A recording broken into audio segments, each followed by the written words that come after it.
Sa gospel natin ngayon, binunyag ni Jesus ang kapalarang naghihintay sa mga nagpupursigi sa pagsunod sa Kanya once na wala na siya.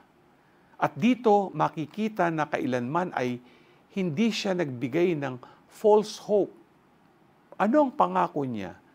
That He will strengthen and prepare us for the trials ahead. Ang tanging assurance niya ay kailanman hinding-hindi niya tayo iiwan. He will never abandon us, gaya ng pangako niya sa mga alagad.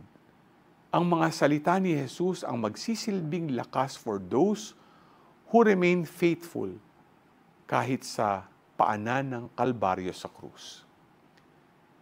Ang mga ito ay magbibigay din ng lakas ng loob na muling magsama-sama, maniwala at ipagpatuloy ang layunin na iniwan ni Jesus sapagkat ang Diyos ay tapat sa Kanyang pangako.